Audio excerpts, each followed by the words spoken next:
নমস্কার। 2000 সালে বিশ্বকাপ ফুটবল ফাইনাল শুরু হতে চলেছে। আপনারা নিশ্চয়ই জানেন, তবু বলছি, আজকের বিশ্বকাপ ফুটবল ফাইনালে প্রতিদ্বন্দ্বিতা করছেন ভারত ও ইটালি। আমরা দেখতে পাচ্ছি ইটালি দলের প্লেয়াররা সবাই নীল জার্সি পরে খেলছেন, কিন্তু ভারতীয় দলের প্লেয়াররা সবাই খালি গা, পরনে লাল লুঙ্গি, খাটো করে পরা, পায়ে বুট। দুদলই এখন প্র্যাকটিস করছে। আচ্ছা ভোলা, একটা জিনিস তোমার চোখে পড়ছে কি? হ্যাঁ রবি, দেখেছো ওই ভারতীয় প্লেয়ারদের প্রত্যেকে ডান হাত মুঠো করে রেখেছে, একমাত্র গোলকিপার ছাড়া। আমার কি মনে হয় জানো, এটা বোধহয় একটা শপথ নেওয়ার ভঙ্গি, এবার বিশ্বকাপ আমরা নেবই। ঠিকই বলেছো, ভারতীয় দলের ক্যাপ্টেনকে দেখো দু হাতই মুঠো করে ধরা। হ্যাঁ, ক্যাপ্টেন তো, তাই শপথটা একটু বেশি। এদিকে টস হয়ে গেছে, ভারতীয় দলের ক্যাপ্টেন ইতালি দলের ক্যাপ্টেনের সঙ্গে করমর্দন করছেন। ভারতীয় দলের ক্যাপ্টেন দু হাতে মুঠো মুঠো খুলে হ্যান্ডশেক করলেন, আদর করে দু হাত তিনি বুলিয়ে দিলেন ইতালি ক্যাপ্টেনের কোনোই থেকে চেটো পর্যন্ত। তারপর তাকে বুকে জড়িয়ে ধরে তার ঘাড়ে আদর করার মতো হাত বুলিয়ে দিলেন। ইতালি দলের ক্যাপ্টেন একেবারে অভিভূত, আদরে অভিভূত। খেলা শুরু হয়ে গেছে। ইতালি দলের 3 নম্বর প্লেয়ার বল নিয়ে ছুটে চলেছেন ভারতের গোলের দিকে, পাশে চলেছেন ইতালি দলের ক্যাপ্টেন। একেবারে গোলের সামনে ফাঁকা গোল, ইতালি দলের ক্যাপ্টেনের পায়ে বল, কিন্তু একই করছেন উনি। বলে শট না মেরে 2 হাত ঘষছেন জার্সিতে, এখন ঘাট থেকে চুল করছেন। হ্যাঁ, এদিকে ভারতীয় স্টপার বল ক্লিয়ার করে দিলেন, বল চলে গেছে ভারতের 4 নম্বর প্লেয়ারের কাছে। ভারতের স্ট্রাইকার নন্তুকে দেখছি কোন রকম ছোটাছুটি করছেন না, দাঁড়িয়ে আছেন ইতালি দলের গোলকিপারের 3.5 হাত দূরে। যাই হোক, যে কথা বলছিলাম আপনাদের, ভারতীয় 4 নম্বর প্লেয়ার ডান হাত মুঠো করে ছুটে চলেছেন বল নিয়ে, বাধা দিলেন ইতালীয় 7 নম্বর প্লেয়ার। ধাক্কাধাক্কি, ফাউল। ভারতীয় 4 নম্বর প্লেয়ার ইতালির 7 নম্বর প্লেয়ারকে পা ধরে টান মেরে মাটিতে ফেলে ডান হাত ঢুকিয়ে দিয়েছেন প্রতিপক্ষ দলের প্যান্টের ভেতর। ফাউল।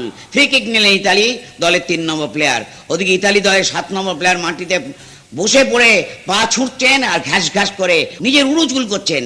এদিকে আবার ফাউল, ভারতের পেনাল্টি সীমানার বাইরে।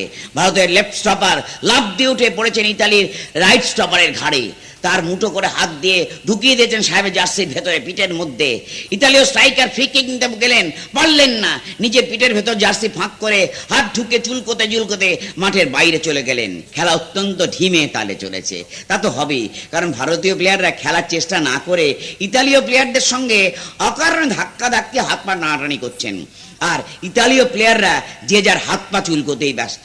আচমকা সুন্দর বল পেয়েছে নন্তু, সে দাঁড়িয়েছিল গোলকিপারের কাছে। নন্তু বল পেয়ে ডান বাঁ করছে, কেন সময় নষ্ট করছে বোঝাই যাচ্ছে না। গোলকিপার গোল থেকে বেরিয়ে এসে একেবারে নন্তুর সামনে, নন্তুর পা থেকে বলটা ছো মেরে তুলে নেবার চেষ্টা করলেন, পারলেন না। হঠাৎ থমকে দাঁড়িয়ে পরে চিৎকার করে বললেন, ন্যাস্টি ন্যাস্টি। তারপর আমরা দেখতে পাচ্ছি উনি জার্সি দিয়ে ওনার মুখ মুছছেন। এই সুযোগে গোল। নন্তু টোকা মেরে বল পাঠিয়ে দিয়েছে ইতালির গোলের ভেতরে। ইতালি গোলকিপার ছুটে এসে রেফারির কাছে নালিশ জানাচ্ছেন। বের হয়ে যাচ্ছে, উনি বলছেন নন্তুর মুখে থুতু দিয়েছে। রেফারি লাইন্সম্যানের সঙ্গে পরামর্শ করে গোলের নির্দেশ বহাল রেখেছেন। আচ্ছা, থুতু দেওয়াটা কি ফাউলের আওতায় আসে? ভালো প্রশ্ন করেছে। আচ্ছা, খেলার শেষে এই নিয়ে আমরা একটু আলোচনা করব। এদিকে খেলা আবার শুরু হয়ে গেছে। ইতালীয় দল গোল খেয়ে তেড়ে পুড়ে সমস্ত চুলকুনি ভুলে ঝাঁপিয়ে পড়েছে ভারতীয় দলের উপরে। যে কোনো মুহূর্তে গোল হয়ে যেতে পারে। বলতে বলতে তীব্র শট গোলার মতো ঢুকছে ভারতের গোলে। ভারতের রাইট স্টপার হঠাৎ লাফ দিয়ে উঠলেন, ভয় অথবা হেড দিতে বোঝা গেল না ঠিক আমরা, কিন্তু বল গোলে না ঢুকে তার মাথার পেছনে লেগে সোজা চলে গেল বারের বাইরের দিকে। কর্নার, কিন্তু কর্নার শট নিতে পারছেন না ইতালীয় দলের 6 নম্বর প্লেয়ার, কারণ ভারতীয় স্টপারের মাথার বল লাগার পর থেকেই উনি লাট্টুর মতো পাক খেয়ে যাচ্ছেন। শেষকালে ভারতীয় কোচ মাঠে ঢুকে তার মাঠের বাইরে বের করে নিয়ে গেলেন তাকে। আমরা দেখতে পাচ্ছি সাইড লাইনের ধারে দাঁড়িয়েও তিনি এখনো পাক খেয়ে যাচ্ছেন, কেউ তাকে থামাতে পারছে না। যাই হোক, কর্নার ঠিক হয়ে গেল। হ্যাঁ, লম্বা বাঁশি, এখন বিরতি। আচ্ছা রবি, ভারতীয় প্লেয়ারদের হাত মুঠো করে নামা ও ধাক্কাধাক্কির পর ইটালির প্লেয়ারদের গা চুলকুনির ব্যাপারটা কিছু বুঝলে? হ্যাঁ, এটা জলের মতো পরিষ্কার। মজিলপুরে জল বিচুরির জঙ্গল ভর্তি, তো সে জল বিচুরির পাতা হাতের মুঠোর মধ্যে নিয়ে ভারতীয় প্লেয়াররা মাঠে নেমেছিলেন। কিন্তু এটা তো বেআইনি। বলা শক্ত, তবে এভাবে জেতার চেষ্টা করাটা কিন্তু ঠিক খেলোয়াড়ি মনোপ্রবৃত্তি পরিচয়। নিশ্চয় তা তো বটে, এই যেন রিগিং করে এমপি হওয়া। এদিকে দ্বিতীয় অর্ধের খেলা অনেকক্ষণ শুরু হয়ে গেছে। ভারত এখন 1 গোলে লেভেলে এগিয়ে আছে। ইতালীয় প্লেয়ারদের চুলকুনি এখন অনেক কম। মাঠে নামার আগে রেফারি প্রত্যেক ভারতীয় প্লেয়ারকে মুঠো ভালো করে দেখে নিয়েছেন, আপত্তিকর কিছু পাননি। এবার কিন্তু ইতালীয় ভারতীয়দের চেপে ধরেছে। ভারতীয় 10 জন প্লেয়ারই এখন ডিফেন্সে নেমে এসেছে। একমাত্র নন্তু দাঁড়িয়ে আছে ইতালি দলের গোলকিপারের কাছাকাছি। এদিকে দেখতে পাচ্ছি ইতালীয় 9 নম্বর প্লেয়ার ভারতীয় 4 নম্বর প্লেয়ারকে চমৎকার কাটিয়ে নিয়েছেন। আচমকা দূর থেকে কোমর উঁচু শট গোলার মতন ঢুকছে গোলে, গোল! না না না, গোল হলো না। ভারতের গোলকিপার শেষ পর্যন্ত পেছন ফিরে দাঁড়িয়েছিলেন, তার পাছায় বল লেগে ভলিবলের মতন বল চলে গেল সমস্ত প্লেয়ারের মাথার উপর দিয়ে মাঝ মাঠে। সেখানে কোনো ইতালীয় দলের প্লেয়ার নেই, তারা সবাই উঠে গেছেন ভারতীয় এলাকার মধ্যে। এই সুযোগে নন্তু ছুটে এসে লুঙ্গি তুলে বলটি নিয়ে তীর বেগে চলেছে ইতালীয় দলের গোলের দিকে। পেছন দিক থেকে তাড়া করেছেন আসছেন 3 জন ইতালীয় প্লেয়ার। নন্তু একেবারে গোলের সামনে, ইতালীয় দলের গোলকিপার মুখোমুখি কেলেঙ্কারি হয়ে গেল। নন্তুর কোমরের লাল লুঙ্গি খসে পড়েছে। ইতালির গোলকিপার হতভম্ব হয়ে দাঁড়িয়ে, নন্তু টাল সামলাতে না পেরে পড়ে গেছে, আর তার হাঁটুতে বল লেগে গড়িয়ে গড়িয়ে গোলে ঢুকে গেল। কিন্তু না, রেফারি এখনো গোলের মাসি দেননি। লাইন্সম্যান রেফারি সব হতভম্ব হয়ে দাঁড়িয়ে। ততক্ষণে নন্তু লুঙ্গি পরেই গোল গোল করে চিৎকার করছে। শেষ পর্যন্ত গোলের মাসি বাজিয়ে রেফারি হাত তুলে বল সেন্টারে বসাতে বললেন। ইতালি দলের প্লেয়াররা রেফারিকে ঘিরে ধরেছে, গোলের বিরুদ্ধে আপত্তি জানাচ্ছে।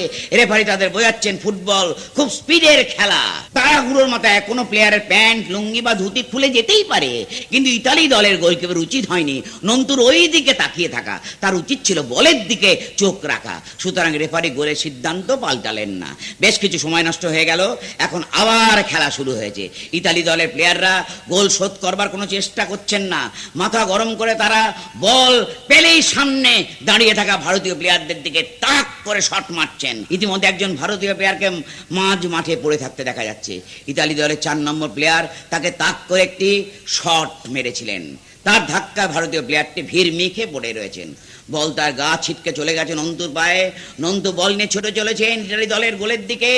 ইতালির রাইট স্টপার নন্তুকে বাধা দিতে তীর বেগে ছুটে এলেন নন্তুর সামনে। নন্তু বল ছেড়ে দিয়ে সোজা উঠে পড়েছে, তার কোলে ফাউল। নন্তুকে রেফারি হলুদ কার্ড দেখালেন, ফ্রি কিক। কিন্তু তার আগে লম্বা মাসি, খেলা শেষ। 2000 সালে ভারত বিশ্বকাপ চ্যাম্পিয়ন। আমরা ফিরে যাচ্ছি স্টুডিওতে। নমস্কার।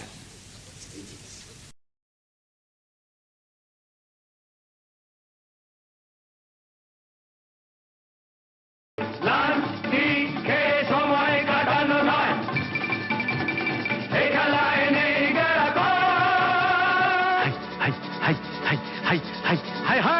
সব খেলার সেরা বাঙালির তুমি ফুটবল। সব খেলার সেরা বাঙালির তুমি ফুটবল। আহা কি মধু আছে ওই তোমার নামেতে বাবা ফুটবল। কি মধু আছে ওই তোমার নামেতে আহা ফুটবল।